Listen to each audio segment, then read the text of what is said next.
everybody. Oh my God, it's so great to be here. I was here back in 2021, and I met some of you back then. I love the stories I've been hearing from you at my autograph table. The costuming here has been insane. And I would just love to answer some questions from you guys for the next 45 minutes or so. I mean, I'm going to keep going until they pull me off the stage. We have a microphone right here that you can line up at, and I really probably won't get to all the questions that are lined up, but I will give a shot.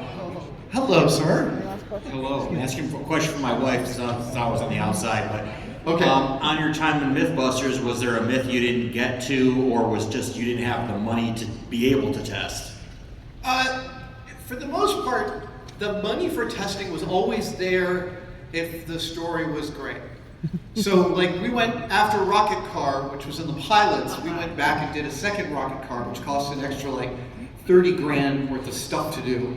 And when that didn't work, 5 years later, we asked for another 100 grand to do another rocket, and they were like, yeah, totally. Discovery was like, some people ask questions like they think that somehow we were fighting the network the whole time, and we really weren't. The show was a hit before we knew what it even was. And nobody messed with us for most of our whole run. And whenever we went to Discovery and we're like, hey, we want to strap a rocket to a car and it still might blow up, they were like, excellent. Where do we send the check? But you asked if there's any one we didn't get to, and there's one that I'm really sad about.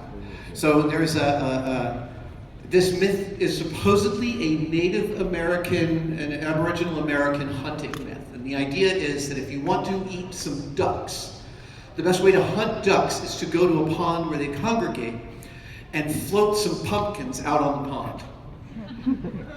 This is the first step. Then, a few days of pumpkins floating around, and the ducks basically assume that the pumpkins are innocuous and they're just there. And then when you're hungry for duck, you take a pumpkin, cut a hole out of it, put it on your head, and you swim out to the ducks, who will ignore you because you're a pumpkin, and then supposedly you can just grab them. And I mentioned this to a friend of mine, one of my old supervisors at Industrial Light Magic. And this supervisor is like one of those guys who goes camping every couple of years where he gets dropped off at a river with instructions to be picked up like 100 miles away 2 weeks later.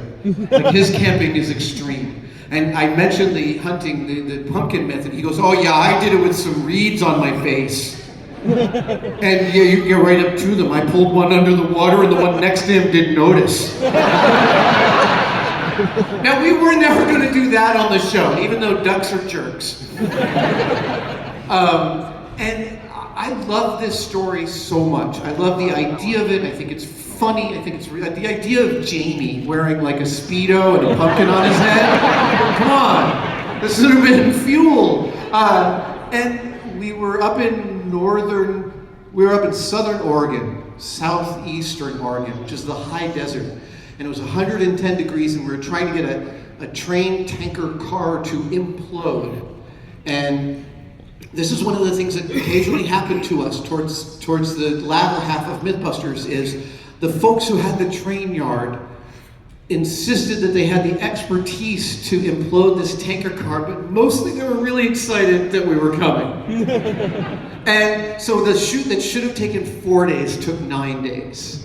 And 9 days at 110 degrees, it was really exhausting. And we eventually got the episode. It's a spectacular episode. But what it meant was we ended up with 20 minutes of extra material in the story. Because when you screw up that bad, it's got to be part of the narrative. And as a producer, I knew I had to give up a story. And I had to give up the duck hunting pumpkin story. I had gone so far as to build a remote control steerable pumpkin camera platform.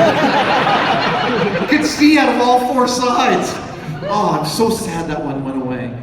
I still have this one idea for a myth in my head, which is that when you order a coffee, or when you make coffee in your hotel room, and you get that tiny little straw, and you're supposed to stir with it, I'm always like, I think my definition of stirring is different than the inventor of the straw. And I have this whole thing about, like, what do we really mean by stirring? Thank you for that question.